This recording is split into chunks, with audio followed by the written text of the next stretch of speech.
The Beast, the Freak, the Viking berserker who bullied his way through the WWE, the UFC, and back again. But behind that mountain of muscle and chilling looks, there is a guy who is actually scared of people, who doesn't like wrestling. What? Yeah, you've seen Brock dominate almost anyone he came across, but trust me, you don't know the half of it. Let's jump into the mind of Brock Lesnar. He's afraid of people. Yeah, you heard that right. Brock Lesnar, the human freight train who ragged off Frank Mir and suplexes John Cena into the ground, is terrified of crowds. Well, he isn't exactly scared of people, because you can't look like a Tekken character and be scared of anyone. But he doesn't like being around people. Call it social anxiety, call it isolation, whatever you call it, Brock Lesnar doesn't like people, doesn't trust them, doesn't want to be around them. He's said it himself, crowds make him anxious. He'd rather be alone in the woods, skinning an elk, than talking to another human for 5 minutes. No media unless he's forced. Even backstage, he's a ghost. In and out, no handshakes, no schmoozing. He lives on a remote farm in Saskatchewan, middle of nowhere by design and by choice. After leaving WWE in 2004, Brock Lesnar set his sights on the NFL.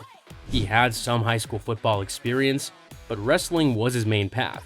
You can only imagine how it looked like when the high school coach saw this 200-pound 16-year-old with shoulders as wide as a doorframe. Years later, that same raw power walked into the Minnesota Vikings training camp. No college football resume, just freak athleticism.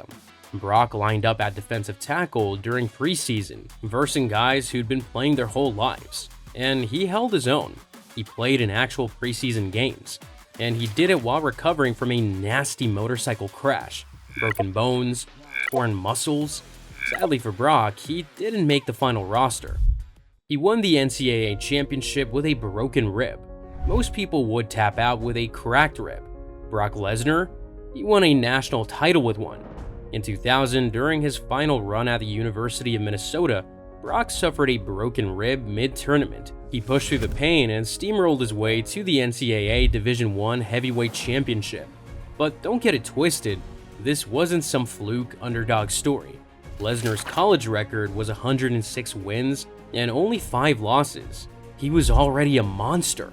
Just look at him. That broken rib just added another layer to this absolute legend. The guy who main evented WrestleMania, stacked belts, and suplexed half the WWE roster into oblivion doesn't even like pro wrestling that much. He said it outright. Never grew up watching, never cared for the drama. For him, it's just a job. A brutal, high-paying job he happens to be incredible at.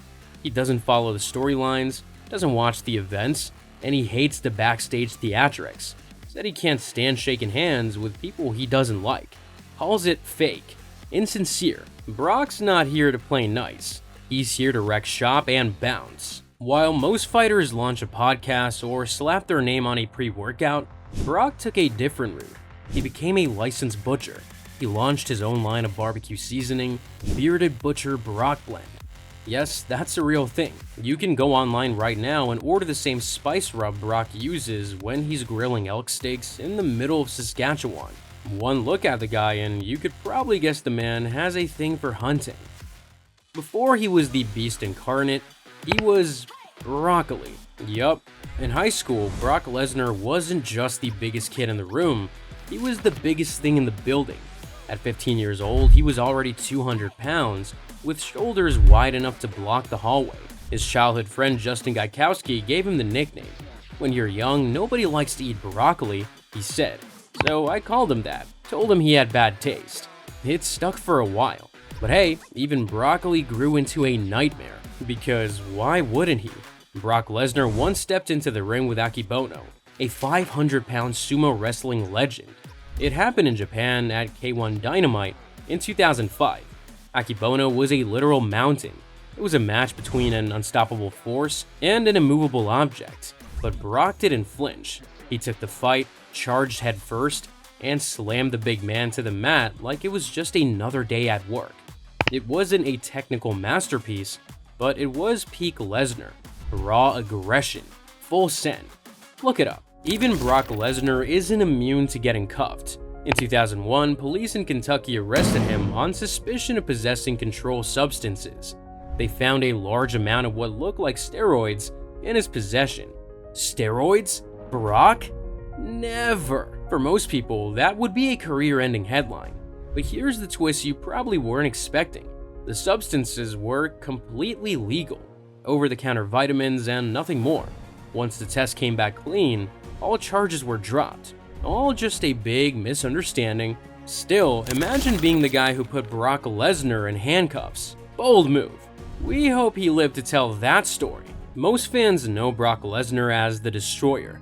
Few know just how close he came to destroying himself. Back in 2002, during a return flight from a WWE tour in the UK, Brock was part of what became known as the plane ride from hell.